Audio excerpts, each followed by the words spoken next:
EchoKids! Hello everybody, it's such a pleasure for me to be able to demonstrate this instrument for you. My name is Gariel de Leon and I am a Berkeley student and I'm a senior at the college. So today we'll be talking about the viola. Now, you might be thinking, why does it look so much like a violin? It's actually made very similarly, it's just slightly bigger, which means that everything you hear on the viola will sound pretty much exactly the same as a violin, just that the range, which means the notes that you play, are going to be lower. Alright, so the viola, like the violin, comes from the viol family, which also contains the cello. Now, I started playing this instrument at the age of 15, only because one of my high school seniors had just graduated, had just left the school, and somebody had to fill in her spot to play the viola. And I started the violin at the age of 4, which meant that at that point, I had played the violin for already 11 years. And so I just transitioned from the violin to the viola. So like a violin, you have 4 strings. So you have the low strings, which when you put it up like this, you'll have them on the left side, and you have the higher strings on the right side. Now, if you have learned a little bit of music theory, you should know that there are 7 notes in a scale. So usually in the key of C major, you have C, D, E, F, G, A, and B. So on the viola, the strings are tuned to 4 different notes. First, you have the lowest string, which is a C. You have a G, you have a D, and finally, you have an A. So, the viola is a really unique instrument in that it's not exactly the violin, which tends to play a lot of beautiful, singable melodies, and yet it's not a low, powerful instrument like a cello or a bass. The viola fills in a lot of empty spaces in music. So, the viola is actually a very important instrument in many different settings, such as at an orchestra. So, how do I make a sound out of a viola, you may ask? First of all, there's this, which is called a bow. And if you've seen any videos on violas or cellos or even double basses, you might have seen that they all use bows as well. So, first of all, I'm gonna take my viola, I'm gonna put it up like this, right between my collarbone and my chin. I'm gonna slide it in here, and it sits just nicely. Okay, so I'm gonna take my bow, and I'm gonna start from this point, and then I'm gonna move the bow across like this. All right, so I'll show you how to make a sound.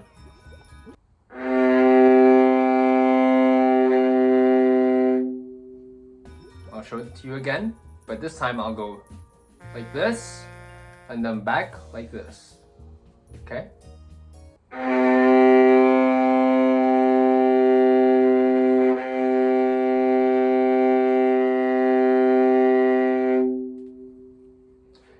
So how do I start playing different notes or different pitches? Now, the right hand is used to control the bow, which produces the sound. But with the left hand, we have a free hand, which when we press on what we call the neck or the fingerboard of the violin or the viola, we get to change the pitches. So for example, I'm gonna play without pressing anything again, and then I'm gonna place my finger over the fingerboard, and you will notice that the higher up I go the fingerboard, the higher the notes are gonna sound.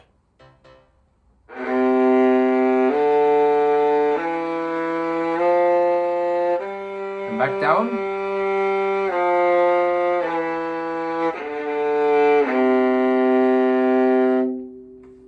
Okay, so obviously you can do the same things on the other strings as well.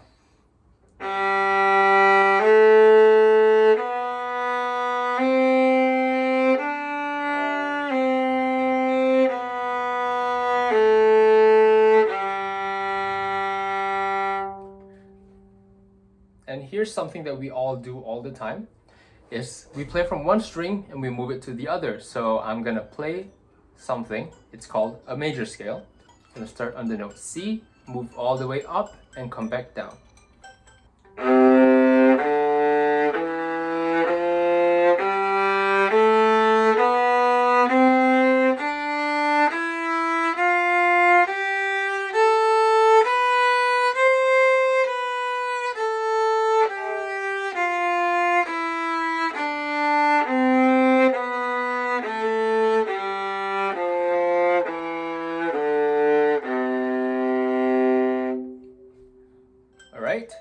So that's one way of making sounds on the viola. Now, how about if I took my bow, I put it down right over here. I don't use it at all, but with my right hand instead now, I'm gonna use my finger, my index finger, to pluck the string as if I was playing a guitar. So once again, I'm gonna put the viola right over here between my collarbone and my chin, and then I'm gonna pluck. So watch this. It's a different kind of sound, right?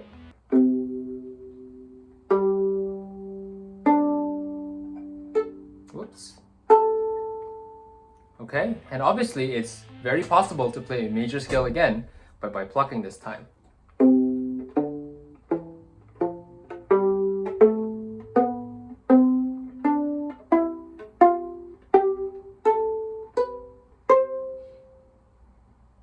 All right?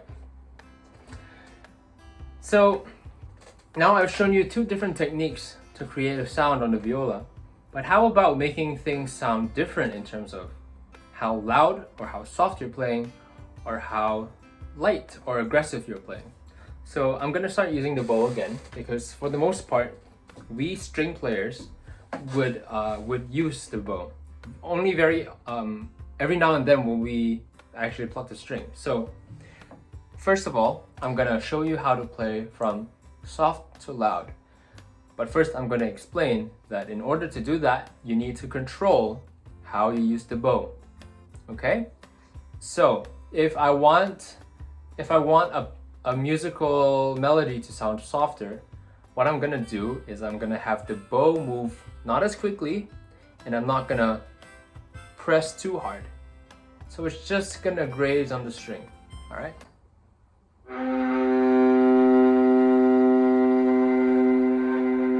Kind of slow, very little pressure. But if I wanted it to go loud, I'd obviously apply more pressure and use more speed, okay?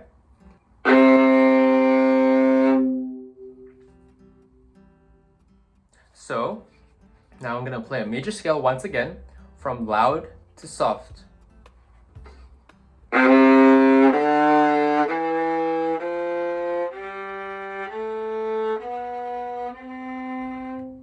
Get from soft to loud.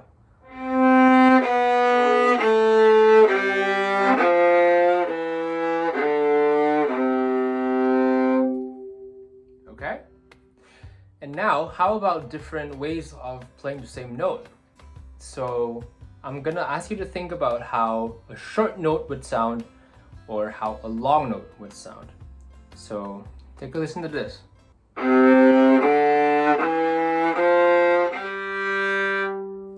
Were those long notes or short notes? Now I'm gonna play this.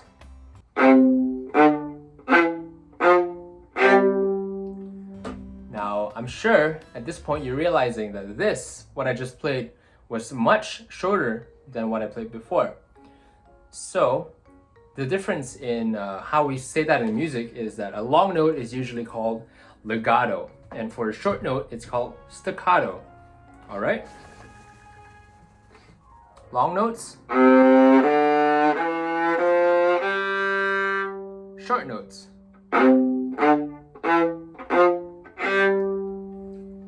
All right, so now I'm gonna ask you to join in with me, and I'm gonna play a few songs, but I want you to sing along with me, okay? So first of all, I will play Baby Shark, but now I'm gonna pluck the strings. And just in case you were wondering, in order to pluck the string, you obviously shouldn't apply too much force, because you might detune the strings. They might become out of tune. They might end up sounding bad. And the musical term for plucking strings is called pizzicato, okay? So this is going to be our starting note for Baby Shark. Okay, so you can start with me. 1, 2, 3.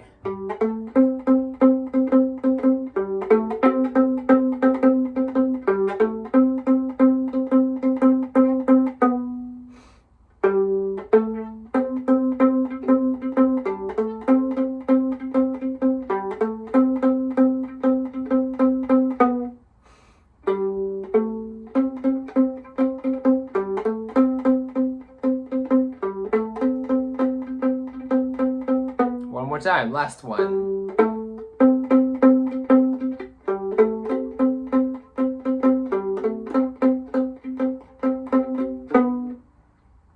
Alright, so I hope you enjoyed yourself with that one. This next song that we're gonna play is actually a song that I performed as a kid, because I grew up as a son of a musician actually. So my father was a music teacher as well. So as a music teacher, he had a lot of other young children as students as well. So what he did was he had all of us come together, and he'd have a family friend of ours. We used to call her Auntie Marlene. She was an amazing vocalist. So we had her sing the lead role of, I'm forgetting the musical name, but The Sound of Music, right. So she took the lead role, and we children would sing the children ensemble parts from the song Do Re Mi. So here's a song that brings me back to my childhood, to back when I was about your age. And yeah, so here it is, Do Re Mi. We're gonna start with this open C over here. Okay? So you can sing with me. 1, 2, 3, 4. Do a dear, a female dear, re, a drop of golden sun. Me, a name I call myself, for a long way to run. Keep going.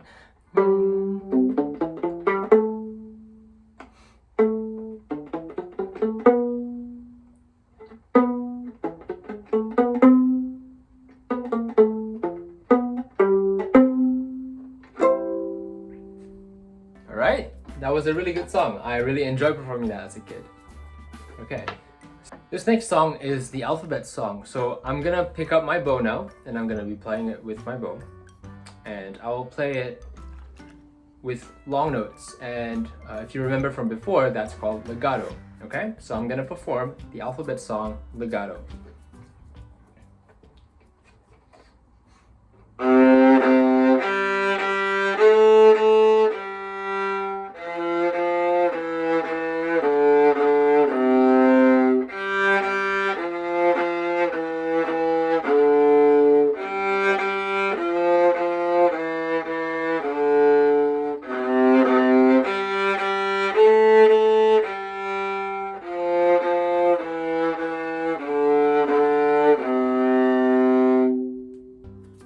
How about we try that again, but this time with short notes.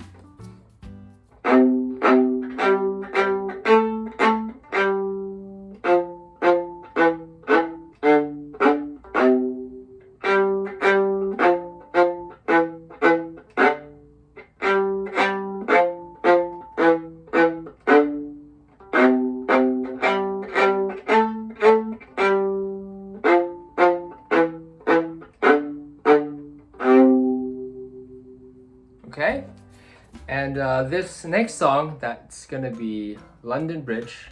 I'm again gonna play with long notes, which is legato, and then short notes, which is staccato. All right. So now I'll be playing London Bridge on the higher side of the viola.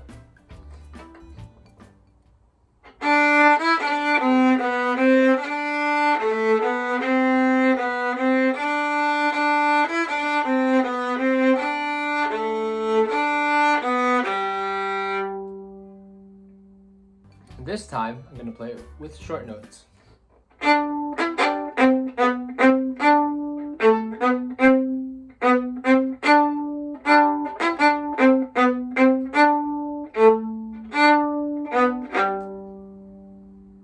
This next song I'm going to be playing for you is a folk song from Malaysia, which is where I'm from. And it's called Rasa Sayang. And what Rasa Sayang means, it's just the feeling of love. That's what it means, okay? Or the feeling of caring, that kind of thing. So this is how it goes. I'm going to play again on the upper part of the instrument.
That's one of my favorite songs growing up as a kid back home in Malaysia. So now I'm gonna talk a little bit about why I feel so inspired to play this instrument. And to be very honest, I found the passion actually through playing the violin. But because more people start playing the violin, I thought that it would be nice to try some other instruments. And like I said, the reason why I had to start playing the viola was because a high school senior had just graduated and I had to fill up her spot.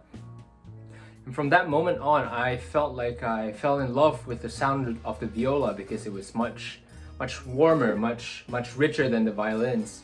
So that to me was a really, that was a deciding factor for me to actually decide to play more viola in my career. And also, I really enjoyed the different parts of the music that the viola had written, because sometimes you would play the melody either with the violin or alone, or we would just play like really filling stuff in orchestral pieces. Like for example, like if I played something like this.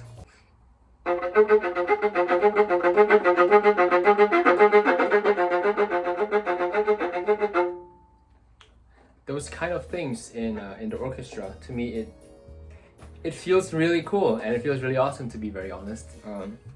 I enjoy playing that kind of thing and supporting the orchestra as a whole.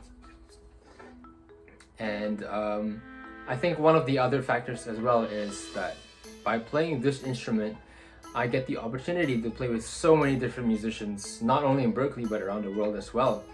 So being a classical violist, I get to play in orchestras, in small chamber ensembles such as a piano quartet, which comprises of a piano, a violin, a viola, and a cello, or even a string quartet, which comprises of 2 violins, 1 viola, and 1 cello. Or even in pop styles or pop and rock styles, where I get to play the viola. Playing mainly in string quartets along with the band and the vocalist and some horn players as well. So being in those settings, being able to perform live shows, that's what keeps me inspired and that's what keeps me driven to play this instrument. And this instrument has definitely allowed me to connect with so many different people because, like I said, I get to play in multiple different types of music groups, of ensembles, that I get to meet so many new musicians around the world. And being able to learn how to play with different people all the time, that's something that I really enjoy. And obviously to make new friends and new connections as well. I love that feeling very much. One of the other things as well is being able to travel the world and play music at the same time. I think that's one of the things that I aspire to do on a regular basis, because imagine for me as a violist, if I played in Europe, if I went to London and then I traveled to Paris, to Berlin, to Amsterdam, and to other cities around the world as well. That would be a dream for me, and I hope that is a dream for you guys too. Let's try something new, because so far we've only been playing nursery rhymes, and I think this time it'll be interesting to kind of get into another style, and this is rock music. I'm sure some of you might really enjoy that. And one of the most famous rock songs from, I think, the 1970s, which is, wow, 50 years ago, was Smoke on the Water by Deep Purple. I'm sure if I play it, you'll know it. So it's gonna sound like this.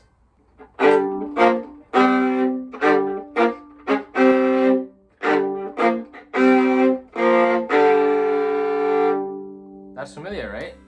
So now what I want you to do is, first of all, I'm gonna count the beats, all right? So in music, we always have beats. And in this case, there's gonna be 4 beats. So what that means is, well, I'm gonna demonstrate it to you. So I'm gonna count from 1 to 4, and then we're gonna start again, okay? So it's gonna go like this. 1, 2, 3, 4, 1, 2, 3, 4. 1, 2, 3, 4. 1, 2, 3, 4. Now your job now to do is to clap your hands on 2 and 4. So it's gonna be something like this. 1, 2, 3, 4. 1, 2, 3, 4. 1, 2, 3, 4. 1, 2, 3, 4. Okay? And as I play this song on the viola, I'm gonna be counting out those numbers. So don't forget to clap on 2 and 4. All right? So I'm gonna be the guitar. I'm gonna play the guitar part on the viola, and you're gonna play the drum part by clapping your hands. All right? So here we go. 1, 2, 1, 2, 3, 4. 1, 2, 3, 4. 1, 2, 3, 4. 1, 2, 3, 4. 1, 2, 3, 4. 1, 2, 3, 4. 1, 2, 3, 4. 1, 2, 3, 4. 1, 2, 3, 4. All right? So, like I said, it's really awesome to be able to play different styles of music on the instrument, because the viola is very versatile. A lot of people tend to forget about the viola, but without the viola, a lot of the time, the violin doesn't get as much support. So here's the instrument. Now the last couple of things I'm going to be talking about is the structure of the instrument, how this instrument is built. Okay? So first of all, let's take a look at the viola. All right? So we have the body, which is obviously this whole part of it, right? So we're gonna go from the top to the bottom, all right? So at the very top here, we have what's called the scroll. So I'm gonna show it to you. I'm gonna bring it closer. And you see how it spirals, kind of like a snail shell. That's why it's called the scroll, okay? And then it also curves like this, all right? So at the bottom part of the scroll, you have these 4 things over here. 1, 2, 3, 4. And those are called pegs, okay? And we use pegs to tune our strings. Because watch, I'll pluck this string over here, and I'll turn it. Take a listen to how it changes the sound. I just brought it lower, right? So if the string doesn't sound good, I have to tune it back to where it's supposed to be, all right?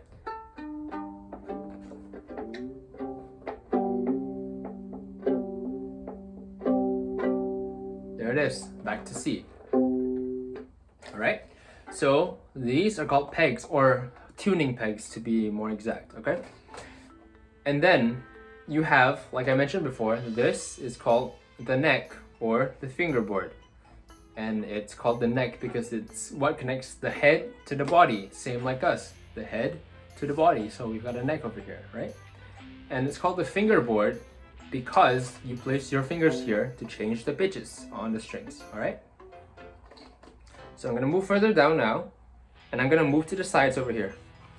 You see these two? Those are called the F holes, because take a look at this one. It looks like an F, right? Got the curvature like this.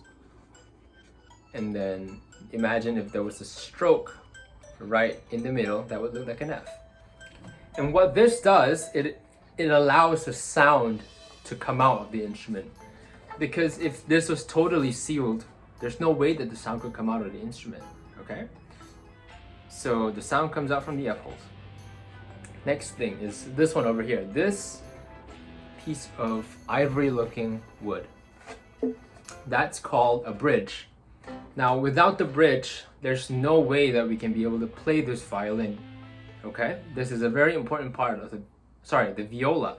This is a very important part of the viola, all right? It's what keeps the strings up, and it's what allows the strings to be playable, all right? And then this is something that a lot of players have. Let me just take it out for a second.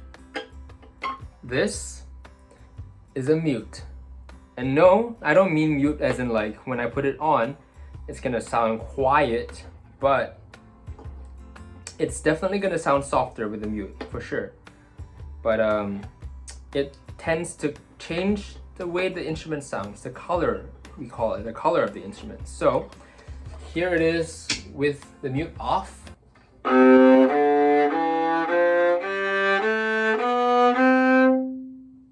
I'm gonna put it on. So I'm gonna put that hook right over the bridge so it sits just nicely on the bridge, all right?